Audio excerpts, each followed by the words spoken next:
कुंडली में ऐसे कोई खास दिक्कत वाली चीज नहीं है, और जो भी दिक्कत है वो बहुत लाभ स्थान में बैठे हैं, यानी लाभ देंगे। शनि केतु को भी मानते हैं तो शनि केतु लग्न से लाभ स्थान में है तो बम बम हो गया और बढ़िया हो गया। राहु बुध सूर्य को भी बुरा मानेंगे तो भी चंद्रमा से लाभ स्थान में है, तो ऑल्टरनेटली ये तो बुरा नहीं करेंगे। गुरु को भी देखते हैं तो गुरु का हालत चंद्रमा से द्वितीय स्थान में हनपा सुनपा योग बना के ये भी मस्त में बैठा है। हाँ, लग्न से अष्टम लेकिन स्वगृही है तो ये भी बम बम है, इसमें भी कोई मतलब बहुत ज़्यादा प्रॉब्लमेबल फैक्टर नहीं कहेंगे। शुक्र दशम में बैठा है, चलो शत्रुग्रही होने के बावजूद भी दशम में इसको बल मिल रहा है। लग्नेश है, वृषभ लग्न का कुंडली में लग्नेश बन के अपने से चतुर्थ में तो आयु वृद्धि।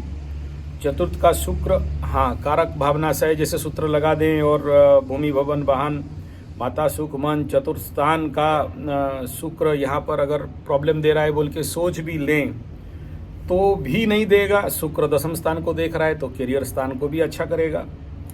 चंद्रमा से दशम को चतुर्थ को देख रहा है तो उसको भी अच्छा करेगा। यानी कुंडली में मैं फॉल्ट बोल के मुझे यहाँ कुछ नहीं दिखाई दे रहा है सिवाय मंगल नीच का। ठीक है, अच्छा नीच, हाँ नहीं ठीक है, नीच होने के बावजूद भी नीच भंग हो रहा है,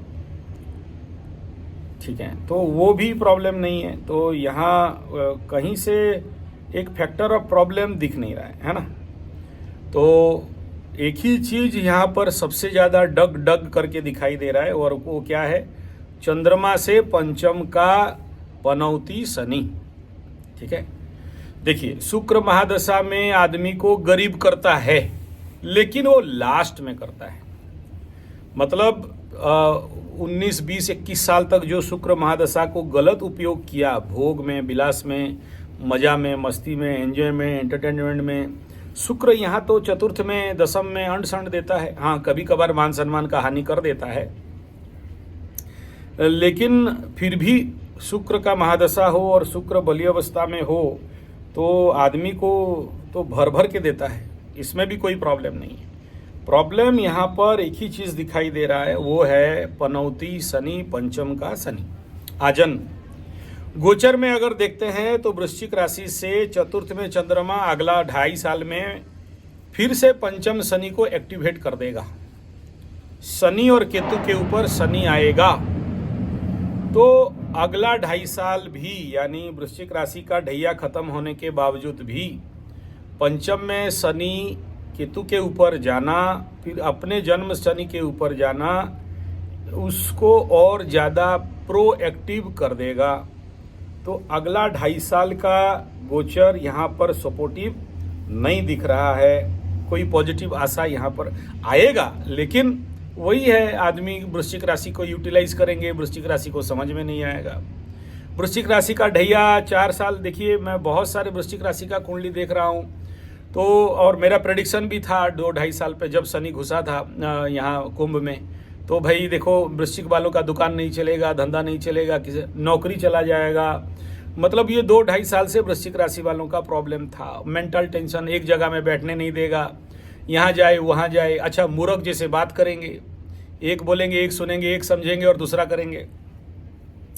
जो जितना ज़्यादा उल्टा हो सकता है वृश्चिक राशि वाले उल्टा कर रहे हैं, उल्टा हो रहा है, उल्टा कर रहे हैं। इनको कोई समझाने जाए तो मुश्किल है। चतुर्थ में शनि बैठ के दशम स्थान करियर स्थान को देख रहा है तो करियर से बेदखल करता है, हटाता है, तो वो तो स्वाभाविक कंडीशन था। लेकिन पंचम में शनि जाने के बाद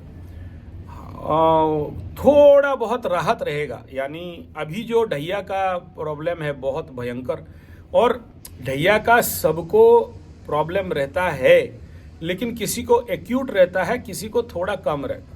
मैं इसके वृश्चिक राशि का एक वीडियो बनाया था। तुला राशि में जब ढैया लगा था, मैं 56 दुकान में मेरे को ना हाथ पैर पकड़ के लेके पूजा करवाए थे। ठीक है, वृश्चिक वालों का भी वही हाल है। लेकिन फिर भी गुरु का दृष्टि के बाद वृश्चिक राशि वाले थोड़ा सा सेफ जोन पे आए हैं। वृश्चिक राशि के ऊपर अभी इस समय शनि और राहु का दृष्टि के साथ साथ मंगल निचस्त, यानी इस लग्न का मालिक निचस्त अवस्था में लंबे समय तक। ठीक है, तो अभी ऑन शॉर्ट टाइमिंग जोन में कोई आशा करना क्योंकि मालिक मतलब वृश्चिक राशि का मालिक ही दुर्बल हो जाए तो उसे कहाँ से कुछ आशा किया जा सकता है। और ये लंबा हालांकि बकरी के बाद रिवर्स रिजल्ट देगा, कुछ आशा तो दिखाई दे रहा है इन चंद दिनों में, लेकिन रिवर्स मैकेनिज्म करेगा तभी मिलेगा, यानी जो नहीं करना चाहिए वो करोगे तो मिलेगा। ठीक है। तीसरा बिंदु यहाँ ये है कि वर्तमान इनके लग्न को देखते हैं तो शुक्र महादशा में इनका 2038 तक चलेगा और इसमें वर्तमान 2025 तक मार्च महीना तक शुक्र में मंगल, तो 25 मार्च तक कोई खास आशा यहाँ पर दिख नहीं रहा है। ठीक है। क्योंकि इस एक तो गोचर से मंगल को सपोर्ट नहीं मिल रहा है। देखिए नीचभंग होने के बावजूद भी नीच में रहेगा, शुभ ग्रह का दृष्टि नहीं है और इस मंगल का हालत अभी बकरी मार्गी होके और ज़्यादा बदमाशी करेगा। उसके बाद शुक्र में राहु का महादशा 2025 मार्च के बाद चलेगा, इसमें कुछ रिजल्ट का आशा दिखाई दे रहा है। कुछ तिकड़म चालू होगा, लाभ का राहु है तो देगा पक्का बाबा बोल के, लेकिन राहु से शुक्र द्विद्वादश का है तो थोड़ा सा उस डायरेक्शन में थोड़ा सा प्रॉब्लम तो रहेगा। द्विद्वादश का दशा बहुत बढ़िया नहीं होता है, लेकिन राहु और शुक्र दूर स्थान लेने का योग यहाँ पर बता रहा है। अपने स्थान में स्टेबिलिटी होने देगा नहीं और ऐसे कंडीशन में अगर ये संभाला तो संभाला, नहीं तो अपने धर्म पत्नी से दूर या विच्छेदात्मक भावना भी बनाता है, कामना वासना में वृद्धि करवा देता है, सुख और भोग का वृद्धि कराता है। शुक्र बाबा होते हैं भोग विलास आलसी, कभी कभार यहाँ सूर्य के घर में शुक्र आलसीपना का फल देता है, मतलब पड़े रहेगा, करने का इच्छा नहीं होगा और बहुत मेहनत कर रहा हूँ बोलेगा लेकिन उल्टा करेगा। इस प्रकार का कंडीशन शुक्र भोग विलास का है तो भोग विलास चलो बाद में देखेंगे, काम थोड़ा सा रेस्ट ले लेते हैं या मजा मस्ती कर लेते हैं, इस प्रकार के मनोवैज्ञानिक परिस्थिति लेके आके खड़ा कर देता है। फिलहाल उसमें कोई बहुत बड़ा प्रॉब्लमेबल फैक्टर नहीं है। इसमें जो रेमेडी सेक्टर यहाँ पर दो है, एक तो अगर ऐसे देखो बहुत ज़्यादा अगर ढैया का और आने वाला समय 2.5 साल पनौती शनि का, यहाँ पर मैं 60% तो अच्छा नहीं कहूँगा, 60%, क्योंकि अगला 2.5 साल भी देखिए जब भी आकाश का शनि आपके केतु या राहु के ऊपर गोचर करता है तो जीवन में उथल पुथल करता है। ये एक बेसिक थ्योरी है। ठीक है। तो वो और ऊपर से पनौती का व्यक्तित्व है, तो इस पनौती को काटना पहला रेमेडी है। ठीक है। 1 नंबर रेमेडी पनौती को शांति कराना। दूसरा, पंचम शनि के लिए अगर आप पूरी जगन्नाथ मंदिर जा रहे हैं और 5 दिन रहते हो साल में, मैं उसका प्रोसेस बता दूंगा क्या करना है वहाँ जाके, कैसे रेमेडी होगा। तो और दूसरा पार्ट ये है कि ये जो किसी भी भोलेनाथ का शिव मंदिर, ठीक है, टूटा फूटा जंगल के पास हो, ऐसे शिव मंदिर जिसको कोई लोग नहीं जा रहे हों, उसके लिए भीख मांगना या उसके लिए चंदा कलेक्शन करना या उसका टेक ओवर करना उस मंदिर का प्रोग्रेस में, डेवलपमेंट में। ठीक है। खुद देखिए पंचम का शनि क्या करता है, भीख मंगवाता है, मूर्ख, महामूर्ख, गजमूर्ख, गंडमूर्ख, मूर्खाधिराज बनाता है। ठीक है। बकरी है तो चतुर्थ का भी फल दे देगा, यानी चंद्रमा से चतुर्थ का, तो ढैया का जन्म भी कहेंगे लेकिन पूरा नहीं है, हालांकि 0 डिग्री में है, ना इधर है ना उधर है। बकरी है मतलब पूर्व जन्म का कारण है। ठीक है। बकरी है मतलब पेंडिंग कर्म खत्म नहीं किया है तो नया कर्म उसको कहाँ से मिलेगा, ये भी आपको समझना पड़ेगा। एक आपका जो काम है आप कंप्लीट नहीं किए हो बोल के तो कोई ग्रह बकरी होता है, या आपको जिस कर्म के लिए जन्म कराया गया उस कर्म को आप नहीं किए बोल के तो दंड मिल रहा है। आदमी को दंड क्यों मिलता है, पकड़ लीजिए, जैसे आचार्य संजय को योगा, नेचुरोपैथी, पंचगव्य, एक्यूप्रेशर, सिद्ध विज्ञान, लोगों का सेवा करना, अनाथाश्रम खोलना, गुरुकुल खोलना, पेड़ लगाना, गाय का सेवा करना, इसके लिए जन्म दिया गया है। ये महाराज ये सब छोड़ देगा और बाकी दूसरा काम करेगा तो शनि बाबा पिटेगा नहीं मेरे को। ठीक है। तो मैं जिसके लिए जन्म हुआ हूँ वो कर्म अगर मैं नहीं करता हूँ तो मेरे को ठुकाई तो मिलेगा। ठीक है। तो ये कंडीशन वही दिखाई दे रहा है। तो आपको पहले तो समझना पड़ेगा कि आपका कर्म कौन सा है, कौन सा कर्म आपके पास था और कौन सा काम आप छोड़ दिए। अब इससे आगे देखते हैं, यहाँ पर 2 चीज़ को मद्देनज़र रखते हुए शुक्र का महादशा में दूसरा रेमेडी है, ये तो मैं पहला पंचम शनि का बताया। अगर शुक्र महादशा में बमबमा के फल देता है, लोगों को अमीर बनाता है, बहुत धन संपत्ति देता है। शुक्र महादशा को लाइफ का गोल्डन पीरियड कहा जाता है, ठीक है ना। शुक्र महादशा, गुरु महादशा, अगर बुध अच्छा है तो बुध का महादशा, चंद्रमा, ये सब शुभ ग्रह में आते हैं। और शुभ ग्रह जिंदगी में कारक हों अकारक हों ऑल्टरनेटली बमबमा के देते हैं और बहुत देते हैं। लेकिन नहीं दे रहे हैं तो फिर इसके लिए बिना पैसा वाला रेमेडी है। हर दिन इनको बोलिए दही में स्नान कर, तो पानी में दही डाल के स्नान करें। और कि महिलाओं को सम्मान करेंगे, नारियों को नवरात्र करके या बिना नवरात्र में भी जो भी उनके मतलब लड़की हैं, बहन हैं, गर्लफ्रेंड हैं, बीवी हैं, इनको खुश रखने के लिए जो कुछ ना कुछ गिफ्ट रेगुलर देंगे तो शुक्र अच्छा होता है। घी का भोजन, इनको खाने में घी डाल के खिलाना चाहिए, ठीक है। मधु मतलब शुक्र, हनी, ठीक है ना। तो हर दिन आधा चम्मच जैसे प्योर हनी पानी के साथ मिला के पिएंगे। ये सब शुक्र अच्छा फल देने का काम करता है। किसी भी दुर्गा माता मंदिर में मधु का समर्पण करना, ये सब टोटके टाइप रेमेडी हैं। प्रैक्टिकल जो आप बोलते हो क्लासिकल टेक्स्ट में जो हमारे शास्त्र में बताया गया है, शुक्र के लिए शुक्र शांति का यज्ञ होता है। घृताहुति के साथ मधु में आहुति दिया जाता है शुक्र को शांति करने के लिए, ठीक है। बोलेंगे उतना पैसा नहीं है, कोई बात नहीं, छोटा हवन कर सकते हो। तीसरा है अग्निहोत्र कर सकते हो, है ना। उसमें 5 रुपया खर्चा होता है। थोड़ा सा अग्निहोत्र ढूंढ लीजिए और उसमें सुबह 2 आहुति, शाम को 2 आहुति दिया जाता है। 90 दिन करके देख लीजिए, रिजल्ट मिलेगा अच्छा। और हैं जी, खुद को करना है, खुद को करना। ये सब मैं बता रहा हूं बिना पैसा, कम पैसा वाला रेमेडी। पैसा अगर है तो फिर बड़ा अनुष्ठान करना पड़ता है। शुक्र के लिए पंडितों को लगा के या खुद शुक्र का मंत्र का जाप करवा के शुक्र का हवन प्लस नवग्रह हवन के साथ शुक्र का हवन कराया जाता है, ठीक है। ये इसका क्लासिकल रेमेडी है। अच्छा, शुक्र महादशा में अगर शुक्र आदमी को नीचे गिरा रहा है, धन दौलत मान सम्मान और किसी भी प्रकार का ये शुक्र कभी कभार अति कामना वासना एक्स्ट्रा मैरिटल, अगर आपका बात नहीं कर रहा हूं, अगर किसी को दे रहा हो तो ऐसे कंडीशन पे फिर दुर्गा सप्तशती का पाठ या हवन, जिसका जो कैपेसिटी है उसको नवग्रह शांति के साथ इसको कराया जाता है। और ऐसे समझ लीजिए कि शुक्र महादशा अगर इनको डाउन कराया है तो साल में 4 नवरात्र आता है। इसमें कोई खर्चा नहीं होता है। खुद अपने नवरात्र को पालन करना है, अखंड दीप जला के और हवन करवाना है। नहीं तो कोई बात नहीं, मंत्र का जाप कर लोगे भी तो भी अच्छा रिजल्ट देगा, ठीक है। बीमारी जिनका है वो करेगा ना, बीमारी उनका है, दवाई आप खाओगे तो काम नहीं देगा। देखो शुक्र उनके शरीर का बात है ना। आप उनके धर्म पत्नी हो, आपको ये जानना चाहिए कि पति पूजा पाठ करेगा तो पत्नी को मिल जाएगा, पत्नी करे तो पति को उतना नहीं मिलता, मिलता तो है, उतना नहीं मिलता है। ठीक है, आप अपने घर संभालने के लिए कर लेते हो, लेकिन जिसको बीमारी है उसको करना पड़ेगा, क्योंकि शरीर में उनका शुक्र है ना।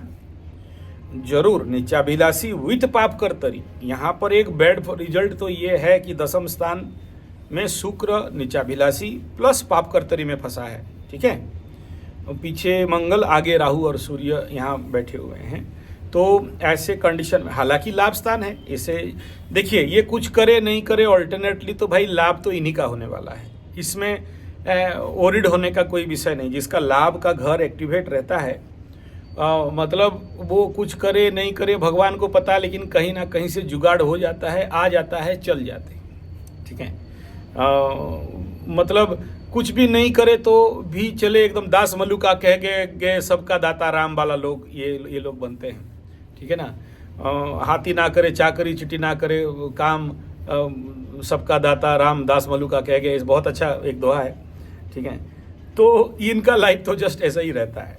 लेकिन अगर कोई चाहता है कि सस्टेनेबल डेवलपमेंट, सस्टेनेबल इम्प्रूवमेंट, कुछ अच्छा जीवन जिंदगी में करके कुछ झंडा गाड़ना चाहता है, तो फिर जो भी आपके कुंडली में जो युति है, जैसे शनि केतु का युति है, तो राहु के एक्सिस में शनि केतु आना तो एक तरह का श्रापित योग का फल देता ही है। और दूसरा इधर पितृदोष, जैसे नॉट इट इज़ पितृदोष का कहीं यहाँ जिक्र नहीं है, या यहाँ पितृदोष नहीं कहा जाएगा। उसके लिए पंचमाधिपति को अष्टम में या अष्टम पंचम का कंजक्शन चाहिए, जो कि यहाँ पर नहीं है।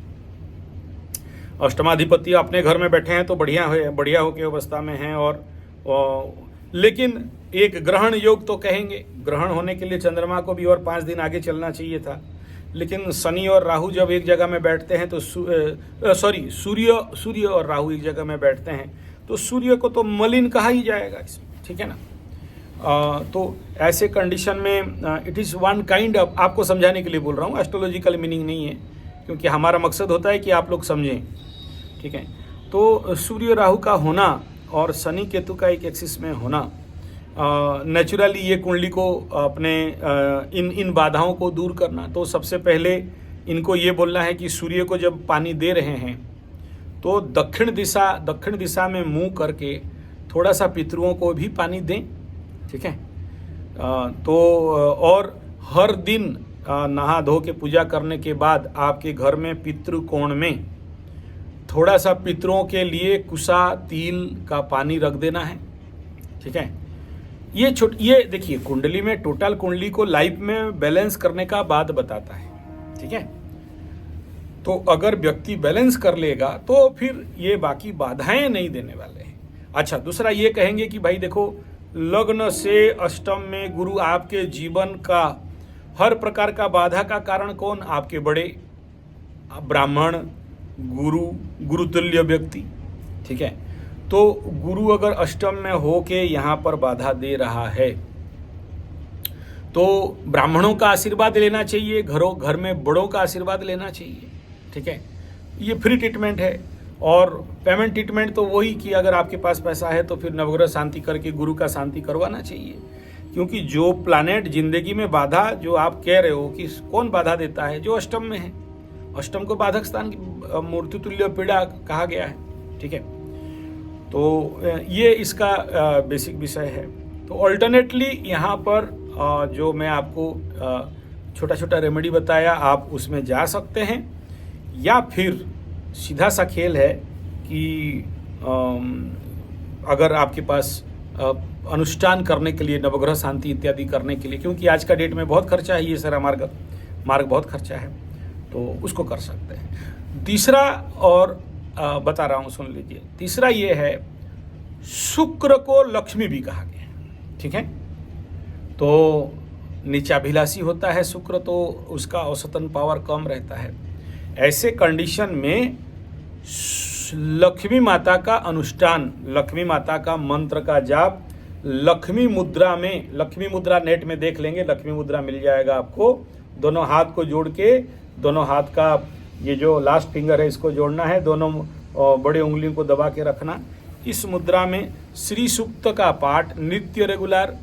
दूसरा यह है कि कनकधारा स्तोत्र का पाठ ये करा सकते हैं। लेकिन इनका कुंडली दश महाविद्या के अगर पॉसिबल है तो, इनके पास टाइम होगा तो दिन का 25 से 29 मिनट का टाइम चाहिए।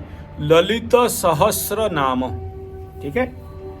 जितने भी सारे समस्या गिनवा रहे हो, 1000 पाठ होते होते ये सारे अपने आप दूर हो जाएंगे, ठीक है। और शुक्र महादशा में देखिए, शनि के महादशा में काली मंत्र, काली माता का सिद्ध किया जाता है। शुक्र के महादशा में ज्यादातर माँ कमला या माँ लक्ष्मी या ये ललित माता का सिद्धि बहुत जल्दी मिलता है, ठीक है। और अकूट धन प्राप्ति होता है, अकूट, ठीक है। मैं आज तक जिनको भी ये कराया हूँ, एक भी केस मैं फेल्योर नहीं देखा। एक सिंगल केस मेरे को आज तक फेल्योर नहीं मिला, ठीक है। तो इन दोनों में से कोई भी रास्ता आपको जो सरल लगता है आप उसको लेके कर सकते हैं। ललित सहस्रनाम ब्रह्म मुहूर्त सुबह होता है। लक्ष्मी माता का आप शाम को कर सकते हैं। कमलात्मिका माता का भी आप शाम को कर सकते हैं, क्योंकि दस महाविद्या में आते हैं ये, ठीक है। तो शुक्र का जो अधिष्ठात्री देवी हैं कमला माता, और नहीं ये नवग्रह शांति करके कालिकादि दस महाविद्या का पूरा पूजन विधान के अनुसार अनुष्ठानात्मक होता है। उसमें थोड़ा सा खर्चा रह जाता है, 1.5-2 लाख का खर्चा बैठता है। 2-3 पंडित 3 दिन तक का काम होता है, तो मैं किसी को खर्चा का रास्ता में डालना नहीं चाहता हूँ। आप साधना मार्ग में चलोगे तो आपको मुश्किल से समझ लीजिए, देखिए 2.5 साल क्या 3 साल, हाँ 2.5 साल तो होप करने का मेरे को नहीं दिख रहा है, ठीक है। और क्योंकि अगला इनके शुक्र के ऊपर भी केतु चलेगा, मतलब इनके शुक्र में जहां पर सिंह राशि में शुक्र बैठा है उसको दबाने के लिए केतु भी घुसेगा ना अगला साल से।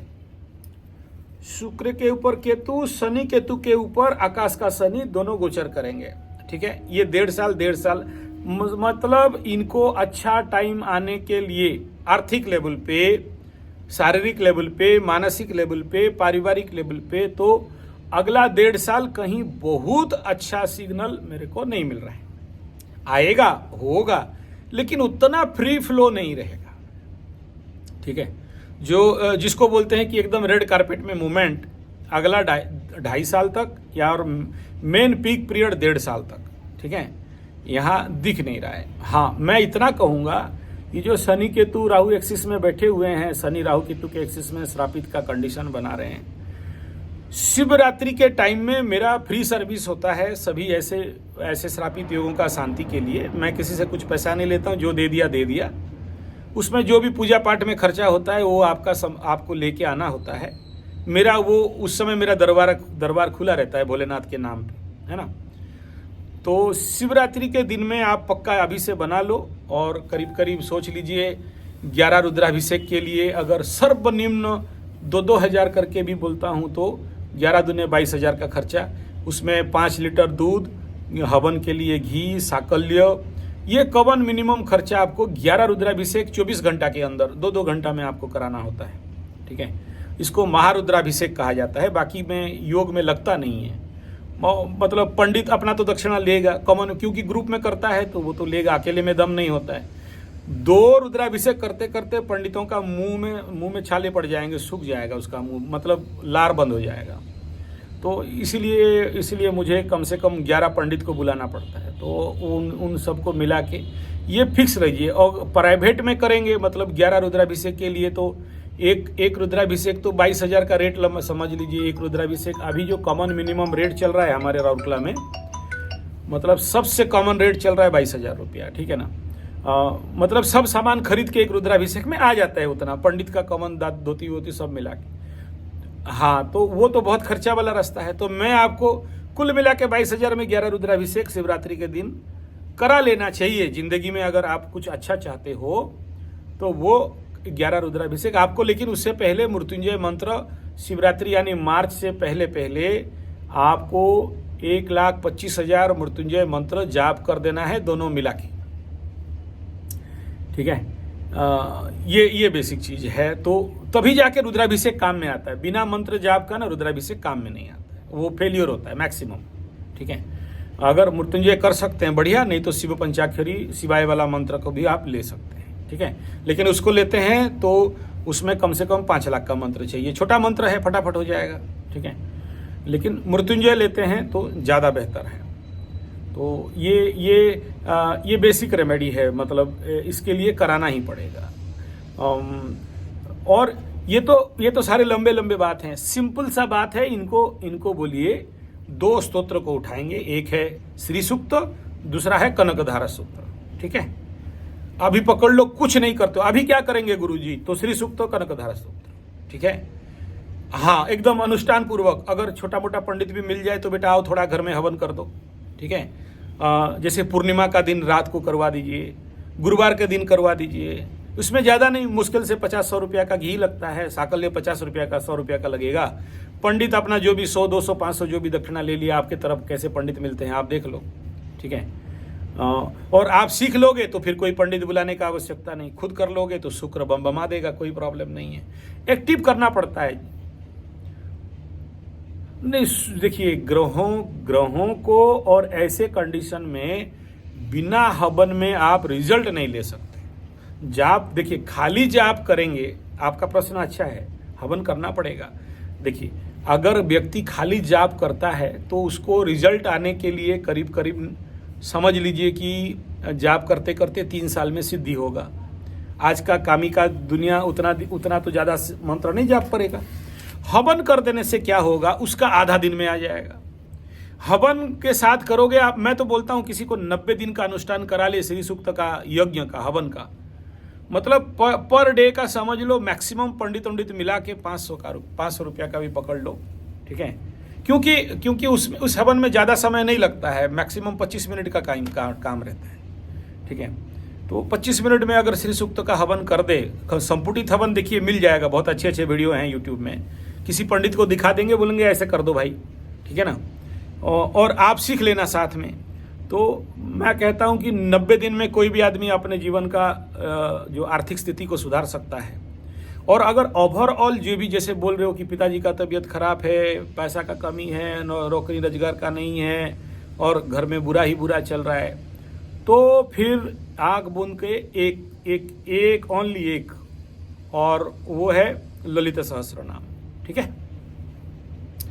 इसका दीक्षा आपको मिलेगा उत्तर काशी, भोलेनाथ का मंदिर है ना, उत्तर काशी नहीं, काशी में विश्वनाथ मंदिर के पास मोनी बाबा का आश्रम है, ठीक है।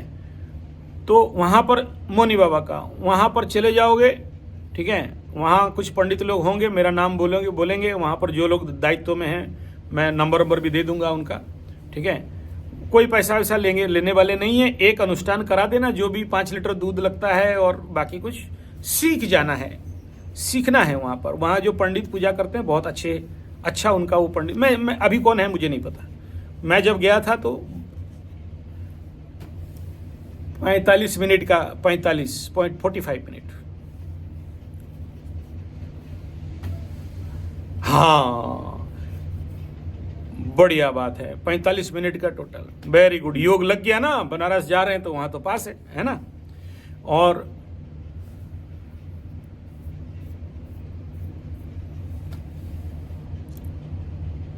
हाँ जी, नहीं अभी ठीक है, कोई बात नहीं है, इसमें कोई विषय नहीं है। और मैं नंबर दे दूंगा उनसे, वहाँ जाके कर लेना। और वहाँ जा रहे हो तो हमारे टंडन साहब भी हैं, उनका भी नंबर दूंगा, वो तो खुद इसका अनुभवी हैं, वहीं पर बनारस में ही रहते हैं, और ये बहुत बड़े साधक हैं इसका। मतलब ये जो ललित सहस्त्र नाम का, मतलब आज के डेट में इंडिया में कोई और दूसरा नहीं होगा, ठीक है। मतलब साधना क्षेत्र में मैं खुद उनके पास गया था, अभी मेरे को फ्लाइट टिकट वगैरह दिए थे, तो उनका मतलब जब उनका पुरस्चरण के लिए मेरे को बुलाए थे, ठीक है, और भी 9 पंडित बुलाए थे, तो पुरस्चरण हो रहा था वहाँ। तो वो सबसे बड़ा अनुभवी हैं। उनका बेटी का शादी के लिए मतलब करोड़ों रुपया का आवश्यकता था, पूरा हुआ। अमेरिका, मतलब ये ललित सहस्त्र नाम का ताकत बता रहा हूँ, मतलब इससे क्या फ़ायदा हुआ वो बता रहा हूँ, ठीक है ना। अभी वो भागवत जी का कथा करा रहे हैं, तो उसके लिए भी करीब 80 लाख रुपया चाहिए, तो बोले हो जाएगा, देखो वो भी हो गया, ठीक है ना। तो ये रिजल्ट है ललित सहस्त्र नाम का। तो शुक्र महादशा में तो इसका बहुत अच्छा रिजल्ट रहता है। और मुनि बाबा वहाँ तो स्वयं ललित माता का बहुत बड़ा 6 फुट का यंत्र स्थापना किए हैं वहाँ, है ना, उत्तर काशी में है ना। शिव में वो विश्वनाथ बाबा का, मतलब भोलेनाथ का 1 किलोमीटर दूर भी नहीं है, मैं तो चलते चलते गया था, 500-600 मीटर दूर है उनका जो मुनि बाबा आश्रम है ललित माता का, वहाँ पर बहुत बड़ा यंत्र है। तो बहुत अच्छा है, आपको प्रेरणा मिलेगा कि मौनी बाबा जैसे, मतलब महाराज जो पेड़ के नीचे रहने वाले, कभी बात नहीं करने वाले, करोड़ों रुपया का मतलब संगठन खड़ा करके रख दिए, ठीक है। तो वो भी पहले काली माता का साधक थे, तो फिर बाद में ललित माता का शरण में आए, और ललित माता का साधना करके आप देखोगे, चमत्कृत हो जाओगे। फ्री में खाना पीना सब फ्री वहाँ पर, है ना।